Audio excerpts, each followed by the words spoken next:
Dudes, welcome to Sense of Style. My name's Stuart. Today is Bad Boy Day, and me giving advice about bad boy fragrances like Demi Rawling giving advice about cheap men's fragrances. They just don't match up. However, a lot of bad boy fragrances are very masculine. I played all kinds of sports competitively growing up, from tennis, cricket, soccer, hockey, you name it. So there is some element of masculinity here. I'm not just a fragrance person.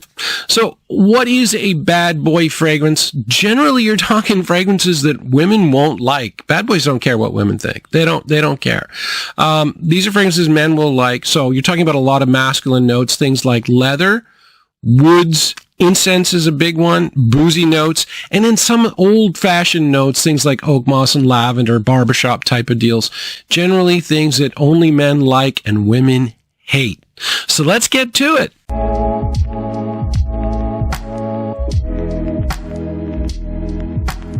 This first fragrance actually is an honorable mention because it smells like butt. This is Quorum by the House of Puig. I don't know how to pronounce it, but I'll put a thing up. But yeah, it came out in 1981, and for whatever reason, it seems like sort of hyper masculinity peaked in the late 70s, early 80s, and this was its king. This came out in 1981, and it's just potent, hyper masculine, but I wouldn't put it on the real list because it's disgusting. It's got a lot of notes that are actually quite similar to polo green. It's got tobacco, it's got leather, it's got pine and oak moss. However, this is a much cheaper, much more potent version. I don't even think they're similar at all. Some of you might, but yeah, this is also super cheap. You can get a tester of this right now for $11 at the discounter. So yeah, it's very, very inexpensive fragrance. This is one of those fragrances, though. I talked to a guy on Instagram, and he said he liked it, and he's really into fragrances. But I think it's one of those fragrances that you kind of, it's so bad it's good kind of thing. But for $11, don't buy it. That's not a recommendation, but it is cheap, and yeah, it is definitely masculine. So the real list now. Let's start with a fragrance that I just picked up recently, and it's the only travel spray I have, so I apologize, but the rest of them I have full bottles. But this is amazing. I love this. This is Gucci Guilty Absolute, and wow, this is confounding in a couple of different ways. Number one, I love it. And I normally only like woody fragrances that have got a little bit of sweetness to them. This has none. This is like heavy woods. Also, the Gucci Guilty line is like super sort of accessible. Everybody likes it, kind of bland. Not this. This is very masculine and very out there. It's weird. It doesn't fit into the Gucci line or my taste, but man, I really like this. It's got a ton of woods, so it's got vetiver, a generic wood note, and it's also got some cypress, and then there's tons of leather as well. So it's all masculine notes, and it's very similar to Kilian's Dark Lord. This I really like, and this I like so much, I've even thought about getting a bottle. I've bought a lot of fragrances lately, but yeah, this is good stuff.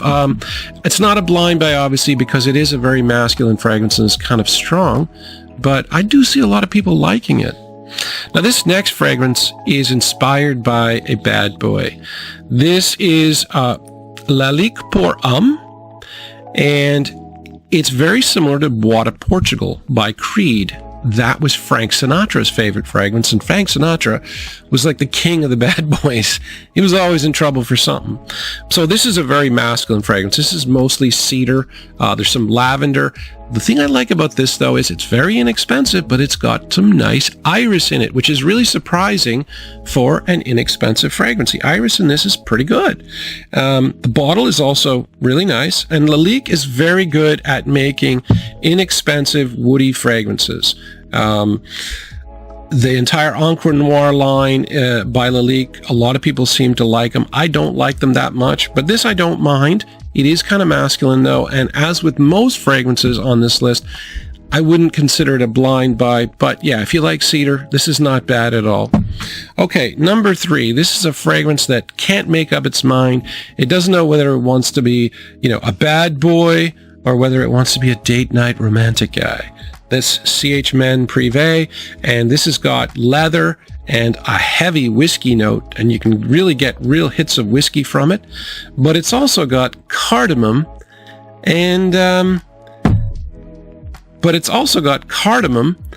tonka in the dry down. So it's got that sort of sweet cardamom date nighty feel, but it's also got, the heavy leather. So it can't make up its mind. This is a very popular fragrance, though, or it was in 2019. This was everywhere on the internet when I first got into this. It was hugely popular, but then with like most popular things, people poked holes in it, and one of the holes, or the main hole really, was performance. So this is not the strongest performer in the world. It's passable for me, but it's not great. You'll get your 4 hours on skin, and then you'll get some projection in the beginning, but the performance isn't fantastic. The interesting thing about this that I discovered when I was doing this video is you can actually still get this. Now, it's a lot more expensive than it used to be, but it's not like $200 a bottle. Not yet, anyway. At the moment, I saw if you can get 100 milliliters for about $130, so it's definitely up there. But at Fragrance X, they had a number of bottles, 150 milliliters, that you could get for $140, which is not a bad buy considering how popular this used to be. Number 4. Now I have to change the music now for this because this is Aramis by Aramis. And this fragrance, if ever a fragrance embodied a decade, this is what the 70s smelled like. The 70s were bad boy decade, a little bit sleazy too. And this music you're hearing, well, porno movies in the 70s, everyone had long hair and mustaches and they all played crap music like this, very, sleazy and cliche. And I guarantee you every guy in the porno was wearing this fragrance. This was everywhere in this 1970s.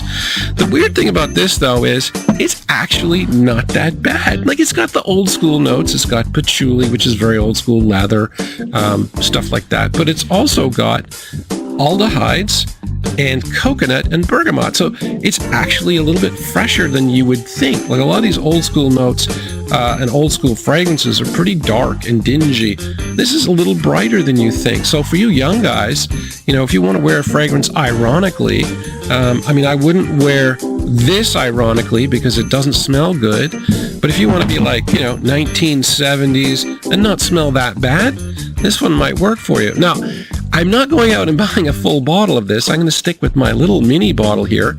But yeah, it's not terrible. It's not terrible. Number 5. This is Tom Ford's Ombre Leather. Sorry, what was that? What was that? You said, Stuart, how can this be on a bad boy list when this is a unisex fragrance? Well, let me tell you. First of all, most guys don't know this, but women don't like leather. Even if it's done like up really, really nice like this, they don't tend to like leather very much. This has overtaken Tuscan leather in sales for Tom Ford, and it's become the sort of de rigueur Tom Ford leather fragrance. And I guarantee you 90% of the people buying this are men, even though this is unisex. And even though this has got a little bit of amber and white florals, it's still mostly a man's fragrance and pretty masculine. I think it's still relatively masculine. This is a great fragrance too. It's got phenomenal projection. It's long-lasting. It's definitely pricey because it's a Tom Ford, but it smells good and it performs well. And there are some women that like it. I would imagine, maybe 10-15% of the population would like it. You can wear it on a date, but yeah, I don't think women like leather as much as men think they do.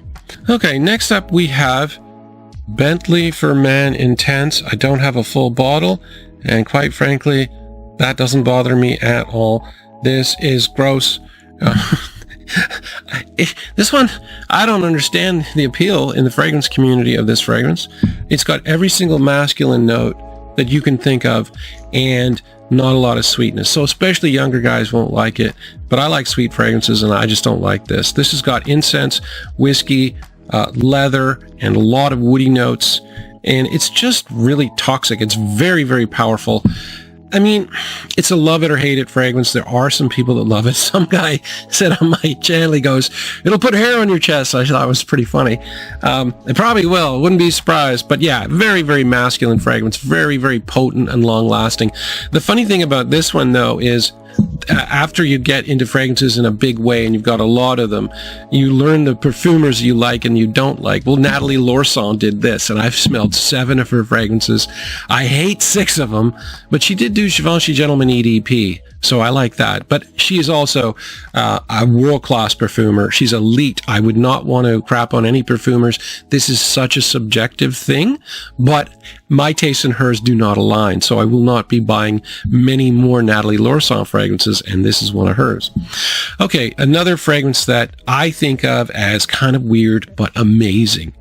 This is Farenheit 1988, the original by Christian Dior. When I first smell this, I'm like, that is weird, but I love it. You know, I really, really like this fragrance. I think it's an all-time classic. It's definitely very masculine. There's violet leaf and leather, a nutmeg as well, so it's got a kind of a toxic kind of feel, but a toxic in a good way. Women don't like this fragrance. I don't care. I love it, and I will wear it at any opportunity I can that I can get away with it. I don't know if it'd be great at work either, but yeah, it's super popular among a lot of guys, and I think even young guys would like this one because it's such a classic. But yeah, not a blind buy. Definitely not a blind buy. Okay, another fragrance similar to CH Men Prive that really doesn't entirely fit the bad boy mode, but it's close. This is Salvatore Ferragamo's F Black, and this has a lot of pepper in it, and it's the pepper that gives it some masculinity.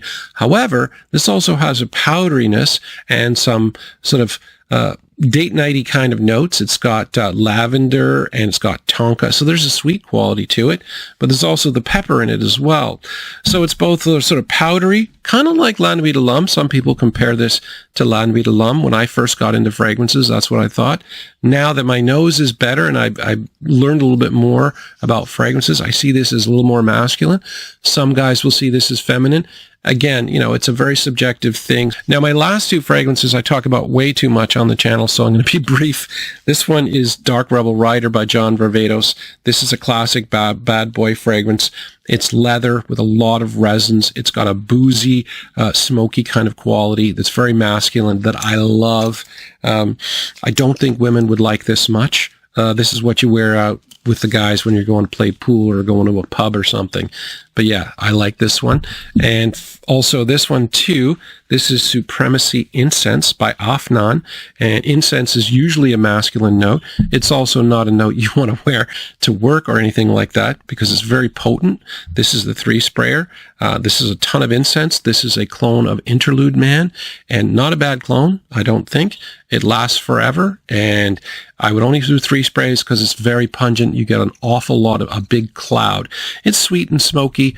I like it, but again, it's kind of bad boy because, yeah, the girls aren't going to like this one. Anyway, hopefully you enjoyed this bad boy list, and thanks for watching. Take care, guys.